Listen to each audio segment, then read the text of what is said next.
हेमंत सोरेन से ईडी कार्यालय में पूछताछ हो रही है।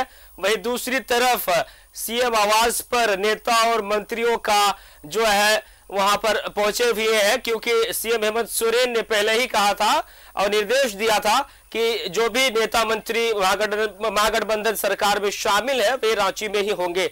फिलहाल इस वक्त हम रुक करते हैं एक बार फिर ईडी कार्यालय की ओर, जहां हमारे सहयोगी दीपक हमारे साथ जुड़ रहे हैं। जी दीपक, सीएम हेमंत सोरेन ईडी कार्यालय पहुंचने से पहले उन्होंने विपक्ष पर भी आरोप लगाया कि सरकार को अस्थिर करने की मंशा है और राज्यपाल भी उन विपक्षियों का साथ दे रहे हैं।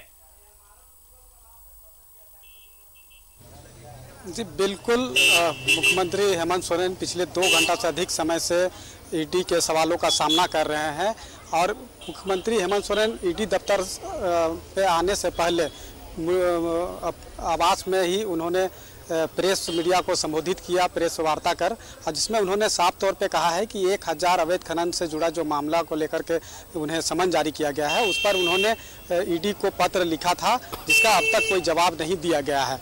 उन्होंने कई ऐसे गंभीर आरोप भी बीजेपी पर भी लगाया है। साफ तौर पे कहा है कि जिस तरह से सूबे की राजनीतिक सरगर्मी बढ़ी है, इसके पीछे बीजेपी का हाथ है। वो एक संवैधानिक संस्थान का दुरुपयोग कर रहा है और जो स्थिर सरकार जो चल रही है उसे अस्थिर करने की कोशिश कर रहा है। वहीं राज्यपाल पर भी उन्होंने आपत्ति जताया है कि जिस तरह से खनन लीज वाला मामले पे जिस तरह से राज्यपाल ने ईसीआई से मंतव्य मांगा था, वो मंतव्य मिल जाने के बाद भी वो चिट्ठी 3 माह से अधिक समय बीत गया लेकिन अब तक खुला नहीं है। लगता है कि राज्यपाल उस चिट्ठी का खोलने का एक निश्चित समय का इंतजार कर रहा है। यानी कि कुल मिलाकर कहे तो राज्यपाल पर भी उन्होंने साफ तौर पे आरोप लगाया है कि किसी विशेष पार्टी के अधीन वो काम कर रहे हैं। लेकिन जिस तरह से सूबे में अगर बात करें तो ईडी की कार्रवाई सबसे पहले खुट्टी मनरेगा घोटाला से शुरू होती है और उसके बाद अवैध खनन से जुड़ा मामला की जाँच साहिबगंज में पहुंचती है, संथाल परगना में।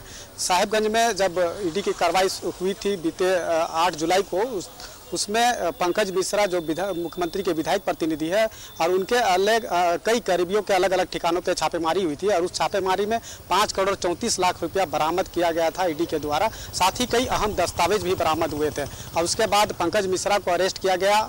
उससे पहले उन्हें समन जारी किया, ईडी दफ्तर बुलाया गया था। बिल्कुल आपने सही कहा कि जिस प्रकार से जब ईडी की छापेमारी पंकज मिश्रा के घर पे की गई थी, वहां पर कुछ ऐसे दस्तावेज मिले थे, बैंक के पासबुक मिले थे, मुख्यमंत्री हेमंत सोरेन के सिग्नेचर भी मिले थे, जिसके आधार पर जो है 1000 करोड़ के अवैध खनन घोटाले का ईडी जांच में लगी है और सीएम फिलहाल ईडी कार्यालय में मौजूद है।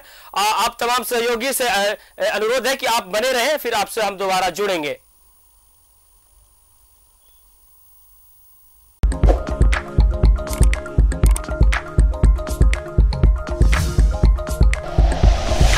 Like and share videos, subscribe करें हमारा चैनल और प्रेस करें बेल आइकॉन। News 11 भारत, सच है तो दिखेगा।